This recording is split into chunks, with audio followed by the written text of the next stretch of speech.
Olivia Rodrigo has reportedly fired her management team, and instead of hiring a new manager, she's going to be creating her own executive team and effectively managing herself.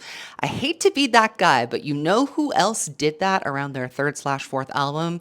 Taylor Swift. Taylor Swift did that. It's highly unusual for artists to essentially fire their managers and control their own careers, especially at this scale and at this level. So I want to talk about what that means for Olivia Rodrigo and what I think it's going to mean for the wider industry as a whole, and how Taylor Swift has really used this strategy to retain a huge amount of creative control over her career that she absolutely wouldn't get if she was more enmeshed with her label. Something that we found out from the release of The Life of a Showgirl is that she kept her label basically entirely in the dark until the album was ready to go, and she only really views the label as a distribution point for her music. She handles everything else in-house herself, and I think that this is the model that Olivia Rodrigo is going to be moving towards, especially by creating her own executive management team. So obviously the record label and your manager aren't necessarily the same parties. In fact, they're often not, especially at this level of pop stardom, but your manager is kind of like your artist's right hand. They're there to help you guide your vision and come up with your strategy, project forward into your career. They're not just there to guide you on your day-to-day. They also are thinking of the bigger picture items, things you might want to accomplish in the future. Like, for example, Ariana Grande's pivot into movies and film, or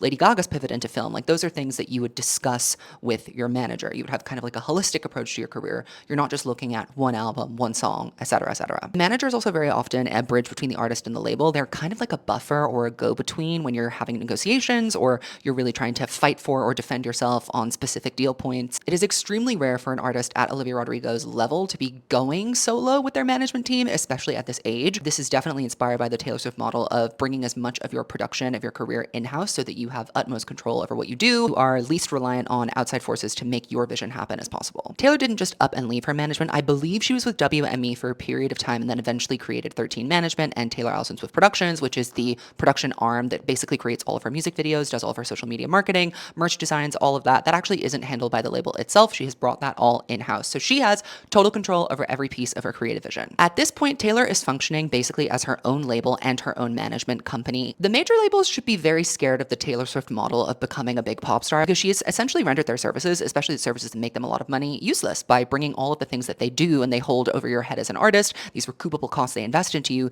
She's taken that back, and that only works because she has a sizable capital to invest into creating a company infrastructure, blah, blah, blah, right? So this isn't possible for smaller artists to reach the scale of Taylor Swift's career at this point. You probably aren't able to do that without a label's help at this very moment in time. But what Olivia Rodrigo's move to following the Taylor Swift model signifies to me is a shift towards artists having a lot more control over their career once they have a fan base that is there behind them to support them regardless of whatever moves they make. They become less reliant on the label to break them or give them opportunities once they develop that following themselves.